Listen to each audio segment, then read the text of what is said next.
मेळघाटची आर्थिक राजधानी धारणीत तहसीलदार पद रिक्त होते. यालाच अनुसरून धारणी तहसीलदार म्हणून वैशाख वाहुरवाघ यांची नियुक्ती करण्यात आली आहे.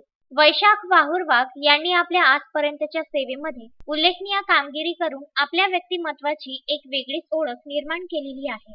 आता वैशाख वाहुरवाघ धारणीत रुजू झाल्यानंतर येथील गौण खनिज तस्करी, अवैध वीट भट्टे आणि इतर महसुलांशी संबंधित प्रकरणात ते कोणते पाऊल उचलणार याकडे सर्वांचे लक्ष वेधले आहे. सनद असो की मेळघाटच्या धारणी तहसील कार्यालय अंतर्गत रेती घाटाचे लिलाव गेल्या 5 वर्षापासून पर्यावरण विभागाने परवानगी नाकारल्यामुळे यशस्वी झाले नाही. परिणामी गेल्या 5 वर्षापासून स्थानिक महसूल प्रशासनाच्या आशीर्वादाने धारणी तालुक्यातील शासकीय व निमशासकीय सर्व बांधकाम मध्य प्रदेशाच्या रेतीने तसेच मेळघाटच्या अतिसंरक्षित जंगलातून वाहणाऱ्या नदीतून अवैधरित्या तस्करी करून केले जात असल्याचे निदर्शनास आले आहे. धारणी तहसीलदाराचे पदभार गेल्या 5 वर्षांमध्ये अनेक वेळा बदलल्याचे दिसून आले आहे. प्रत्येक तहसीलदार बदलल्यानंतर त्या काळामध्ये मध्य प्रदेशाच्या नावे धारणीत मोठ्या स्तरावर अवैध रेती तस्करी केली गेली. याकरिता स्थानिक महसूल प्रशासन आणि जिल्हा प्रशासन सुद्धा जबाबदार असल्याची चर्चा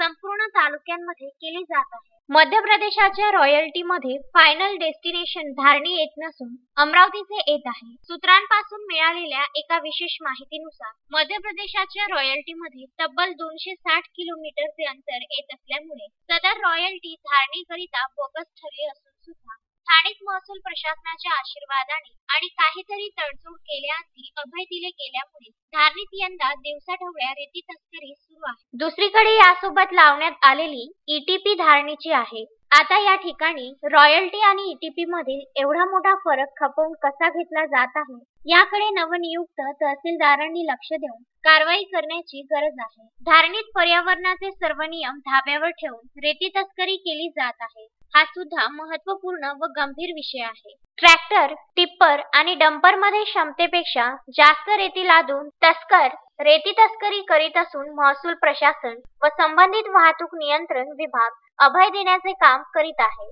धारणी उपविभागीय अधिकारी वैभव वाघमारे 1 महिन्याच्या सुटीवर आहे, तर धारणी तहसीलदाराचा पदभार नवनियुक्त वैशाख वाहुरवाघ यांना सोपविण्यात आला आहे. वैशाख वाहुरवाघ यांनी आपल्या कार्यक्षेत्रात धडक कारवाई करून दमदार एंट्री करण्याची गरज असून या कारवाईने तस्करांचे धाबे दणाणून तस्करीवर आळा बसणार हे मात्र नक्की. तस्मीन शेख सुलेमान मेमनसह जुगल किशोर जयस्वाल, विदर्भ न्यूज, धारणी.